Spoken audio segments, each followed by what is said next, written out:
শেখ হাসিনার পরম বন্ধু ভারতের প্রধানমন্ত্রী নরেন্দ্র মোদী। শেখ হাসিনার চরম বিপদে সেটি প্রমাণও করেছেন তিনি।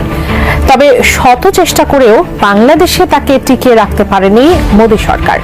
তাই নানা উপায়ে দ্বিতীয় অভ্যুত্থানের মাধ্যমে শেখ হাসিনার পুনর্বাসনের চেষ্টায় প্রতিবেশী এই দেশটি। সবশেষ ইসকনকে ব্যবহার করে সেই মরণ কামড় দিতে চেয়েছিলেন নরেন্দ্র মোদী, তবে সেখানেও ব্যর্থ তারা। দেশ প্রবাস দূরে কিংবা কাছে বসে যারা আমাদের নিউজটিতে দেখছেন সবাইকে অসংখ্য ধন্যবাদ। ইতিমধ্যে খুব একটা গুরুত্বপূর্ণ নিউজ আপডেট নিয়ে হাজির হয়েছি। আমি মনে করছি এ বছরের শ্রেষ্ঠ নিউজ হতে যাচ্ছে।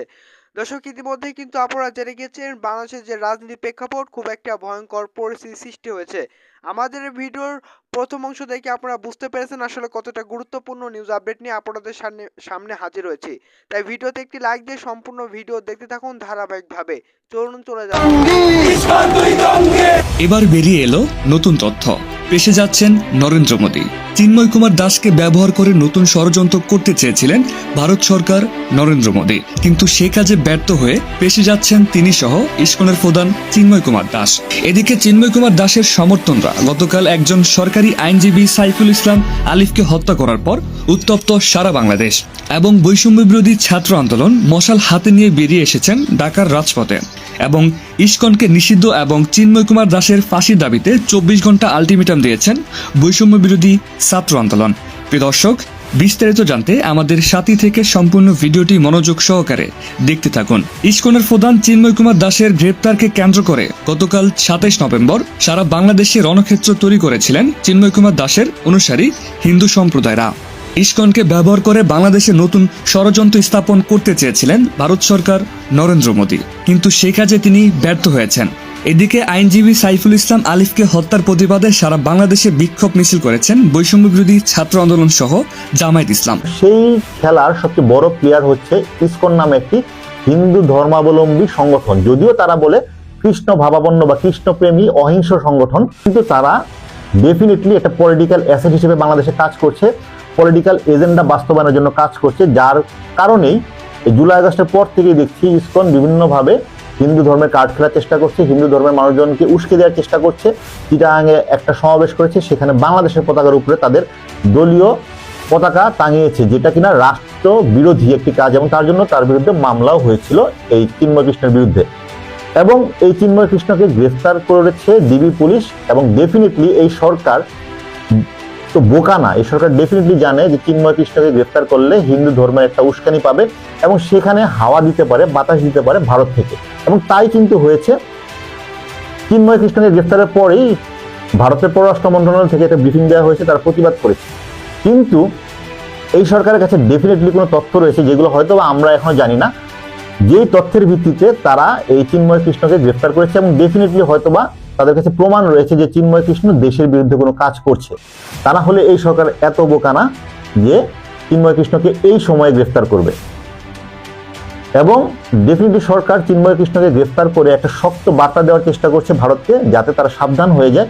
এবং এই ক্রাইসিস মোমেন্টে আমাদের প্রতিটা বাঙালি, প্রতিটা বাংলাদেশি মানুষের উচিত, সেটা যে ধর্মেরই হোক, উচিত হচ্ছে এই সরকারকে সমর্থন দিয়ে যাওয়া, এই সরকারের পাশে দাঁড়ানো, এবং অবশ্যই আমাদের আশেপাশে যারা হিন্দু ধর্মাবলম্বী রয়েছে তাদেরকে আশ্বস্ত করা। বিকজ হিন্দু ধর্মের অনুসারী আর এই ইসকন এক জিনিস না।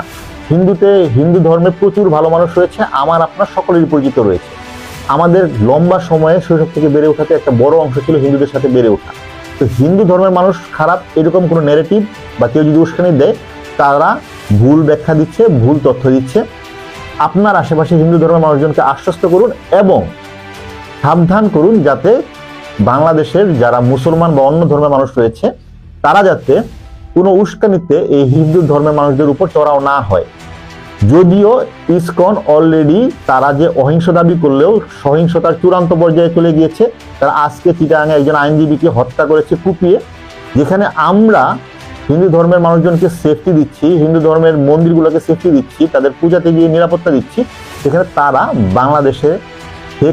বাংলাদেশে খেয়ে তারা ভারতের পরিকল্পনা বাস্তবায়নের জন্য, পালিয়ে যাওয়া স্বৈরাচারের পরিকল্পনা বাস্তবায়নের জন্য কাজ করছে। এই ইসকন অবশ্যই একটি জঙ্গি সংগঠন, এই ইসকন একটি রাষ্ট্রবিরোধী সংগঠন, এদেরকে অবিলম্বে নিষিদ্ধ করা উচিত, বাংলাদেশের মাটি থেকে এদেরকে বের করে দেওয়া উচিত। আর সাবধান, সকলেই থাকি এবং এই মোমেন্টে সরকারের পাশে থাকি। Thank you. সালামু আলাইকুম, আমি নাইম, দক্ষিণ কোরিয়া থেকে। গতকালকে থেকে বাংলাদেশ অশান্ত একটা জীবন ঝরে গেছে। চিন্ময় কৃষ্ণ দাস ইসকনের এই ব্যক্তিকে ঘিরে সারা বাংলাদেশে সনাতনী যারা আছেন তারা এই মুহূর্তে মনে করছেন তাদের সামনে একটাই রাস্তা, যে কোনো মূল্যে এই চিন্ময় কৃষ্ণ দাসকে মুক্ত করতে হবে। আজকেও তারা কারাগারে স্বেচ্ছায় কারাবরণের উদ্দেশ্যে একটা লং মার্চের ঘোষণা কিন্তু দিয়েছে, যদি আজকে তাকে জামিন দেওয়া না হয়। চিন্ময় কৃষ্ণ দাসকে সরকার আসলে কোন কারণে গ্রেপ্তার করেছে? ধর্মীয় পরিচয়ের বাহিরে তার কি আর পরিচয় আছে? দর্শক, ইতিমধ্যেই সরকারের সর্বোচ্চ পর্যায় থেকে যারা এই সরকারকে পরিচালিত করছে, টিম এ বলেন টিম বি বলেন, মানে উপদেষ্টা পরিষদের খুবই প্রভাবশালী একজন উপদেষ্টা আসিফ মাহমুদ, আবার আমরা টিম বি যদি ধরি, যারা বৈষম্য বিরোধী ছাত্র আন্দোলনের নেতা সার্জিস থেকে শুরু করে হাসনাত আবদুল্লাহ থেকে শুরু করে উপদেষ্টা পরিষদের আরও যে দুইজন সদস্য আছেন নাহিদ এবং মাহফুজ, তাদের যে বক্তব্য, সেই বক্তব্যে চিন্ময় কৃষ্ণ দাসের আজকে জামিন হবে না। ইভেন গতকালকে যে ঘটনা ঘটেছে, সেই ঘটনার জন্য যারা এই ঘটনাটা ঘটিয়েছেন, এখন যদিও তারা বলছেন তৃতীয় পক্ষ, বাংলাদেশে আরেকটা ট্রেন্ড হয়ে গেছে, যে কোনো ঘটনা ঘটলেই এখানে একটা তৃতীয় পক্ষের নাম ব্যবহার করা হচ্ছে। তো এই পরিস্থিতিতে কোনোভাবেই চিন্ময় কৃষ্ণ দাসকে আপনার ক্ষমা করা হবে না। ধর্মীয় পয়েন্ট অফ ভিউতে যতই চাপ দিক ভারত অথবা অন্যান্য জায়গা থেকে, আমরা দেখছি যে বাংলাদেশের স্বাধীনতা এবং সার্বভৌমত্বের উপর কোনো প্রকার হস্তক্ষেপ বা আঘাত এবং অবমাননা হয় এমন রাষ্ট্রদ্রোহী কর্মকাণ্ডে জড়িত হলে সরকার কঠোর ব্যবস্থা নেবে বলে জানিয়েছে আমাদের উপদেষ্টা আসিফ।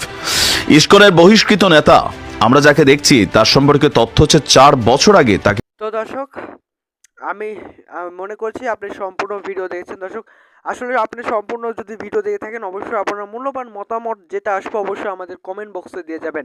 নতুন হলে অবশ্যই আমার চ্যানেল সাবস্ক্রাইব করে আমাদের পাশে থাকবেন। আমরা কিন্তু প্রতিনিয়ত সব ধরনের খবর আপলোড করে থাকি। তো দর্শক, আজকে আমাদের এই ভিডিও সম্পর্কে আপনার মূল্যবান মতামত জানিয়ে দেবেন।